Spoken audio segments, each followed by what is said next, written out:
Banyak riwayat yang bahkan Nabi itu pernah ngendikan saya dan kejayaan Islam itu hanya berumur 36 tahun. Itu sampai menghitung periode 36 tahun. Juga banyak riwayat yang bahkan secara detail saya mencium turba, di mana nanti cucuku terbunuh di situ. Apa kamu gelisah Muhammad? Iya. Kata Jibril, jika kamu mau saya tunjukkan di tanah mana nanti cucumu akan dibantai. Itu riwayat jauh sebelum Said Husain dibantai di Karbala. Termasuk riwayat-riwayat yang se-ekstrim ini. Jadi ini kan terus ngaji kalau sing wingi bahwa nanti pada akhirnya sing mlebu neraka iku ora wong dolim tok, termasuk kita-kita sing saleh. Jadi wis sempat masuk swarga. Wong pontok haudun Nabi berarti mendekati napa? Swarga. Bahkan bagian riwayat haudun Nabi itu fi jannah. Makanya kalau wingi cerita, ini amun salah paham tuh. Orang Khawarij itu soleh-soleh wong. Justru karena kesalehannya itu melahirkan tragedi dalam Islam. Karena solehnya itu kemudian mengharamkan barang yang mubah, mewajibkan barang yang sebetulnya hanya sunnah. Penyakit wong soleh mesti begitu. Ane jajal awet ke itikaf ning masjid seminggu, soleh seminggu. Enggak metu es perpal perempuan wong amen jagongan ning omah. Ora eling pengen. Padahal eling pangeran iso ning omah iso ning dalan. Cuma dekne selerane kan ilinge ning masjid. Terus menfonis orang lain. Wah hakata. Jadi sebentuk kesalehan itu pasti melahirkan tragedi. Kamu nyai di satu daerah yang ngaji 10, 20. Nanti kamu kecewa. Orang sini gak seneng ngaji, gak seneng kebenaran, gak seneng kebaikan. Padahal orang yang di rumah mungkin ngerawat anaknya juga ibadah. Gitu guys. Rawat keluarganya juga ibadah. Hanya karena dia tidak ngaji sama kamu anggap tidak ibadah. Nah ini orang Khawarij dengan background kayak itu paling mudah begitu. Sehingga orang-orang ini nanti ketika sudah sampai ke surga, kemudian ketemu Nabi, kata Nabi mau disampaikan ke Haudun Nabi. Dia mau sampai ke telaga Nabi. Tapi pas mau sampai ke telaga, terus Nabi diingatkan oleh Allah, Mas, mereka tidak layak masuk surga.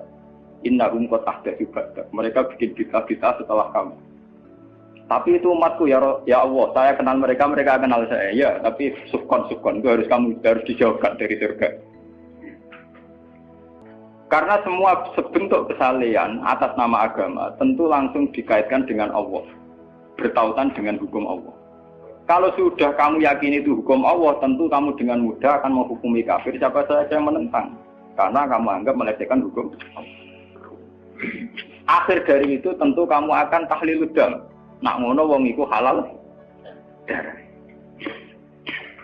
Ini rungokno tenan. Karena setiap pelanggaran atas nama agama tentu dianggap melanggar hukum Allah. Jika orang yang mengklaim demikian kan mudah mengkafirkan orang lain karena dianggap wani pengerah. Paham ya? Nah, kalau sudah menvonis orang lain berani Tuhan, tentu darahnya dihalalkan. Kayak kasus kaum Khawarij. Sebetulnya saat Ali Muawiyah itu melakukan konflik atau terjadi konflik, saling bunuh, saling perang, kelompoknya Ali Muawiyah saling serang, itu kan tragedi duniawi biasa. Dalam hidup pasti ada gejolak, ada demonstrasi, ya, ada perebutan kekuasaan. Sebetulnya itu kan fenomena sosial biasa. Nah itu memang gitu ya, karena kita trauma dengan sejarah. Ketika Khawarij meyakini Ali melahirkan sulmatan fiddin, melahirkan pencitraan agama. Salmatan fiddin atau sulmatan fiddin itu pencitraan agama. Muawiyah juga dituduh demikian, salmatan fiddin. Akhirnya orang Khawarij lewat kelompoknya itu ada sekelompok orang yang ditugasi membunuh Ali, ditugasi membunuh Muawiyah, dan ditugasi membunuh Amr bin As di Mesir. Semua tokoh-tokoh besar Islam itu melahirkan tragedi Islam, harus dibunuh semua. Itu yang keputusan gitu tuh lewat kesalehan. Mereka orang-orang soleh, orang-orang khusyuk, senang iktikaf, senang zikir. Dia punya keputusan sing lahirno tragedi dalam Islam. Makanya kamu jangan kaget, kenapa di Irak itu banyak perang saudara, di Mesir, di Sudan, di Khartoum, di Darfur, di Somalia. Itu kalau sudah perang berani mati, karena mereka mengatasnamakan agama. Nah, kalau agama berarti merasa dia punya titah Allah, titah Tuhan. Sehingga kelompok lain, ya orang Sunni, Bantai, Syiah, Ahmad itu biasa. Makanya kita disyukur, kalau bolak-balik ini, kita harus syukur sebagai bangsa Indonesia. Bangsa Indonesia di filosofi bedol guri. Soalnya bergemeng-gemeng ngelas neng guri. Orang terus ini itu syukur jadi wong Jawa. Cari rasa cocok wis mau grudal. Misalnya rasa-rasaran kiai beda partai yang mau grudal, bagus sekali. Karena ada sampai pembunuhan. Paling banter sing dikise pelatihan ngirim tarmihim. Ayo tak pikir ramahan iki, tak pikir kode ramahan tindak, tak pikir.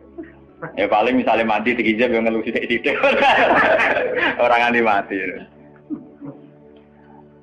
Paham, semenjak itu tragedi itu tidak dimulai dibunuh non-muslim, tapi dibunuh orang Islam. Semenjak peristiwa Ali Muawiyah. Dulu Umar itu matinya masih keren. Umar itu dibunuh oleh seorang Yahudi, Abu Lulu, seorang Majusi, Abu Lulu al-Majusi. Era Utsman banyak riwayat mengatakan yang membunuh itu banyak yang tidak Islam. Tapi era Ali, Muawiyah sampai Said Husain itu yang membunuh orang Islam semua. Bahkan sulahahum, orang-orang yang kategorinya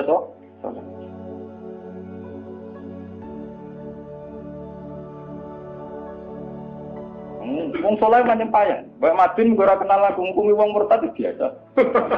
Karena daftar kemurtatan dalam kitab-kitab salaf itu terlalu banyak. Sama kalau ngaji Sulam Taufik, Sulam Safina itu betapa mudah orang-orang masuk kategori nomor. Mohon teng pondok kula rata rego ajaran. Wah ana sing kiai tanglet kula, Gus yo mboten mlebokno ajaran iki pondok jeneng. Lagi bantah aku apa takok? Nak bantah, ya bantah-bantah, nak takut tak jawab. Ini umum kalau perhitung dong, itu memang resiko. Resiko ada takfir. Bukan kitabnya yang salah, kita kalau tidak punya khazanah banyak itu resiko. Jadi kalau baca kitab gitu itu harus punya khazanah yang lain yang apa? Banyak. Sehingga tidak mudah mentakfirkan orang atau memurtadkan orang. Semenjak Ali Muawiyah tragedi, karena kelompok-kelompok soleh itu menvonis Ali itu murtad atau Muawiyah itu murtad, kemudian diteruskan, kalau gitu halal darahnya, akhirnya dibunuh. Ali ya dibunuh, Muawiyah ya seringkali mengalami percobaan dibunuh. Jadi kalau kan nanti cerita tengah sini, jadi Ali hasil dibunuh, yang Muawiyah sebetulnya subuh itu juga dibunuh, tapi pas itu Muawiyah meriang, yang imami itu wakilnya, sehingga yang dibunuh wakil. Mulane kalau boleh baca cerita, ning tinggon nek wong kesolen mesti pintu-pintu. Wong kuwaris sih pintu-pintu. Wong ngongkon killer, ngongkon pembunuh bayaran kok tarife ngene to. Lah Muawiyah ku sapa? Pokoke sing imami subuh. Ora disifati ciri-ciri spesifik mboten. Pokoke sing imami subuh. Lah Muawiyah subuh priya. Nomor wong imam ya dipateni. Wong apa jenenge? Apa itu istilahnya tugas-tugas yang super bahaya kok tarifnya pokoknya sing subuh. Wah kemproh. Wara ini sing piye kotak ta piye ta mutune sing piye kok model polisi diseketas. Ora tarifnya pokoknya sing imami. Imami ya meriah. Nasibe apik. Jadi ora pembunuh profesional. Walhasil semenjak itu tragedi dimulai dari takfir. Setelah itu ada era Muawiyah punya anak Yazid. Yazid ada isu dia senang nyabu, senang ngeflek. Dia orang yang nakal saat jadi pemimpin. Orang Islam sholat tersinggung. Wong kok dipimpin wong dolim.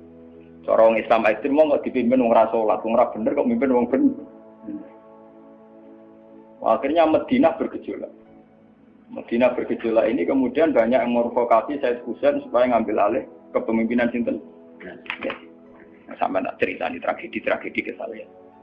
Walhasil Said Husain akhirnya lewat bantuan orang-orang Kufah. Orang Kufah itu saat ini dari wilayah Irak. Ya. Jadi kayak Kufah, Asfahan, terus Nahawandi itu ikut wilayah Irak. Ketika Irak pecah dengan Iran, ikut wilayah apa? Iran. Dulu yang situ semua itu namanya orang dulu kalau bilang itu Kufah sama Basrah.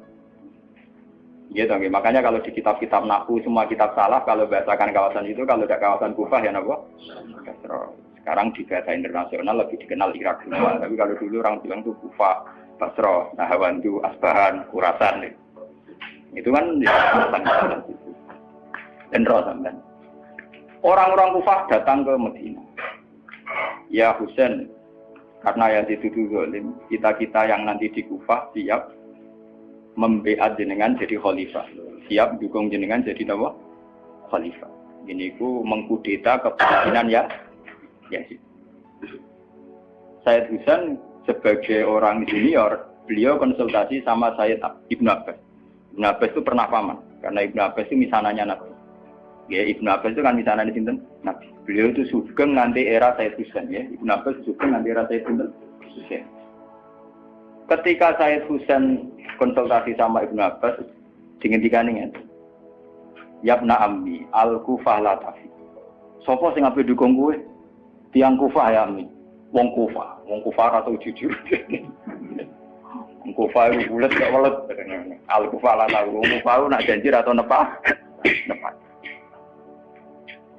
Dulu kayak kawasan Kufah ini sampai kalau cerita sejarah bin zaman roh. Kan tiap daerah kan terkenalan dewe-dewe. Ono daerah terkenal bedol guri. Ono daerah terkenal badoan, ibu tenan borat tiap daerah kan terkenalan. Yang repot terkenal bedol duri, ono terkenal kayak Madura bado, ono terkenal daerah, oh daerah kono wah medhit kabeh. Nah, kalau nang Sunda wah wani wong lanang kan tiap daerah dia terkenalan sendiri-sendiri. Paham ya karena perilaku budaya orang mesti ada ciri. Nah, itu di era itu Kufah itu punya ciri khas al-Kufah la tafi. Wong Kufah mesti ora berjiji. Tenang. Walhasil akhirnya Sayyid Husain minta maklum ya, minta supaya dimaklumi. Ya Ami, saya ini sudah bertekad untuk menuruti permintaan orang-orang Kufah. Jadi meskipun paman saya melarang, saya tetap berangkat. Kata Ibnu Abbas, ya sudah kalau itu jadi keputusan kamu. Mulanya Sayyid Husain terkenal Sayyid sing brengkel. Mulanya kena dititeni. Sayyid sing turunan Husain, ini rata-rata berengkel-berengkel. Ini kados orang Iran itu rata-rata Sayyidnya Husain. Kados Abdul Qadir, kados Sayyid Muhammad itu Al-Hasan. Makanya kalau Sayyid Muhammad itu Al-Hasan, rata-rata karena Sayyid Hasan dulu itu yang punya keputusan amul istima. Jadi tidak mau perang. Sehingga era Sayyid Hasan yang dikatakan amul istima. Tahun bersatunya umat. Era Husain betul. Walhasil wala-wala cerita Sayyid Husain kesok dibawa orang Kufah menuju Irak. Pas sampai Karbala. Terus Sayyid Husain bilang gini sama pengawal-pengawalnya, ini sampai mana? Ini Karbala ya Husain. Sayyid Husain hadhihi karobun wa bala. Ini karobun, kesusahan wa balaun dan tragedi ujian. Delalah pasukan yang dikirim Yazid bunuh Sayyid Husain ya pasti mudik. Dan itu yang diperingati orang Syiah di 10 Muharram yang disebut tragedi Karbala. Makanya bendera-bendera Syiah itu tulisannya ya Husain karena orang Syiah meringati hari meninggalnya Husain itu jadi hari suci betul. Dari besarnya orang Syiah itu hari tragedi Kabupaten Sinten Husain yaitu di Karbala. Nah kemudian versi cerita itu bulat. Kalau versi Sunni karena sini model Kiai Indonesia, model versi Husnudzon. Itu jari ini pengawalnya Muawiyah itu tidak disuruh bunuh, disuruh konsultasi saja. Cuma mereka overacting bunuh. Sehingga dalam keyakinan Sunni bahwa Yazid itu tidak dosa-dosa amat karena tidak nyuruh apa. Tapi nak cara Syiah, nyatane mata ini kok dikelah-kelah, mata ini ya mata. Wah semenjak itu lahirlah kelompok Syiah besar-besaran. Siapa yang berbau Yazid, berbau Umayyah harus dibunuh. Kemudian dendam ini dijilmakan menjadi kelompok besar di dunia. Ini Syiah. Nanti sama. Sebenarnya Syiah itu nak muji-muji kaya-kaya agama itu dimulai Husain. Yes. Wes ngono Husain delalah bin Ali. Di Nabi Muhammad, idola sentrale Ali. Terus yang dianggap kesatria prajurit nopo Husain. Sehingga agama versi Syiah itu ya 3 itu. Muhammad, Husain, Ali. Karena referensi agama Syiah itu hanya ini. Ali zaman sugenge Nabi ya terkenal pahlawan perang, terkenal kesatria perang. Husain ya kesatria perang. Sehingga orang Syiah tidak punya rujukan kecuali sejarah kesatriaan. Ngadepi Musa wani mati, kata Iran saat ini Ahmad Benedek ngoten itu orang Iran perasaannya begitu, ngadepi Musa mati, wani mati. Beda perasaannya ahli sunnah, karena ahli sunnah ngidolakno sahabat sing kuno ya idola. Sing ora jelas ya napa? Idola. Wah, akhire sahabat macam-macam. Dale madung ngidolakno sahabat topo sing nek ana perang mirip. Terus Mustafa ngidolakno sapa sing ora jelas penting itikaf.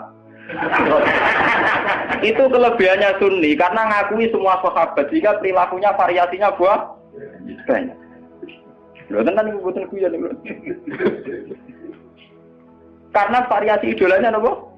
Banyak. Jika orang Sunni bentuke beda-beda. Mungkin tidak kebetulan.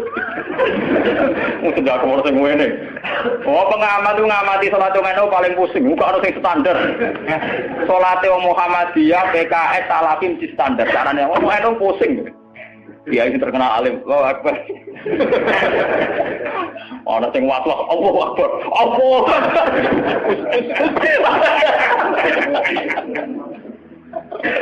Oh sedekah kok ora sing ngene. Ana sing ngene, ana sing santai. Ana sing lambene ngancing nono selik.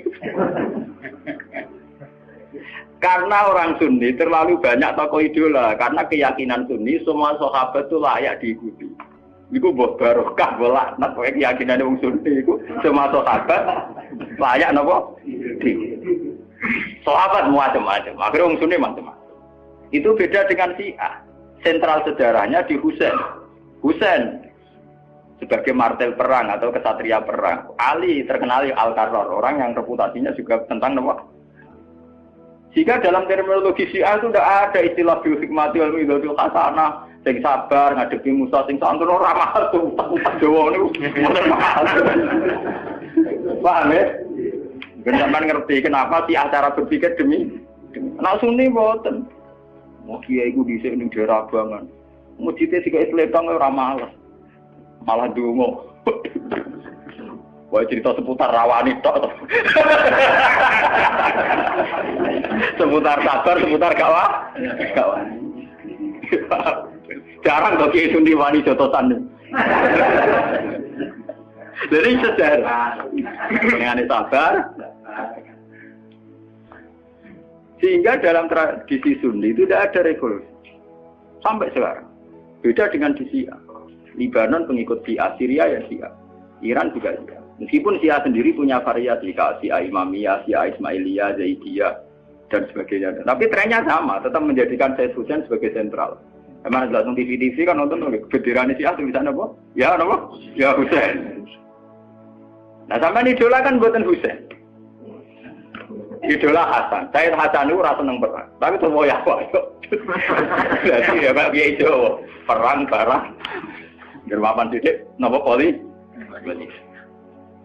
Ya, jadi sejarah berulang. Ya apa-apa. Jadi perang repot. Mau ya mirip perang. Itu cerita. Bon akhirnya setelah era Yazid, kemudian ada dinasti-dinasti. Kemudian era Yazid karena bin Muawiyah disebut dinasti Umayyah. Orang-orang penggemar Husain karena Husain itu mimpi Rasul melahirkan dinasti. Jadi disebut dinasti Fatimiyah. Sebenarnya dinasti Fatimiyah itu bukan dinasti turunan Husain, karena saking cintanya ke Husain mengatasnamakan dinasti apa? Fatimiyah. Ada perang. Hasil wala-wali zaman nanti dinasti Fatimiyah itu kuasa. Ketika kuasa sempat bikin Al-Azhar. Jadi Al-Azhar dulu itu barokahnya dinasti Fatimiyah. Al-Azhar itu dari kata Fatimah Zahra. Af'al tafdilnya Zahra itu Al-Azhar. Kayak Hasna, kalau mu'anat kan Hasna. Kalau bahasa Arab untuk af'al tafdil Al-Ahsan. Jadi kalau Zahra berarti menjadi Azhar. Itu karena bahasa saja kayak Hasna mu'anat, kalau Ahsan untuk af'al tafdilnya. Jadi kalau Zahra jadi apa? Azhar. Jadi kata Fatimah Zahra. Ya sudah begitu. Artinya semenjak tragedi Ali Muawiyah itu kemudian orang Islam itu sudah perang terus sama Islam terus. Ya, dinasti Umayyah, digusur Abbasiyah, Fatimiyah terus begitu. Sampai terakhir di Seljuk kayak zaman era Bauddin Leng, Timur Leng dan sebagainya. Kemudian agak bersatu saat terjadi perang salib, yaitu disatukan oleh kepentingan melawan Pangeran Philip dari Prancis dulu saat menyerang Baitul Maqdis. Itu ada perang salib satu yang dipimpin Salahuddin Alaihi. Itu mendingan karena ada musuh. Nanti kadang musuh itu dibutuhkan oleh dari Sayyidina Imam Syafi'i ngendikan musuh yang berpikir luwih apik dibanding kanca. Kok kanca ku nek ana musuh tukaran musuh dhewe, kancane dhewe. Mana sajane partai-partai Islam kudu duwe musuh bersama. Malah bagi partai-partai dhewe Islam kah? Islam kah. di Mesir. Kalau di Indonesia dijajah Belanda ya sepakat. Pokoknya sementing Londo diusir. Beda agama, beda partai musir Belanda. Jadi rana Belanda, rana Jepang ya usir-usiran. Itu sejarah. Mulai dulu trennya sejarah begitu. Nah, semenjak itu sudah disebut fitnah. Kalau sudah fitnah itu la tusibanal ladzina dzalamu minkum. Yang kena tidak yang salah saja, yang soleh juga kena. Kalau fitnah itu sudah kena, sudah jatuh, pasti yang kena semua. Yang soleh juga ikut kena. Akhirnya orang-orang soleh itu banyak yang meninggal.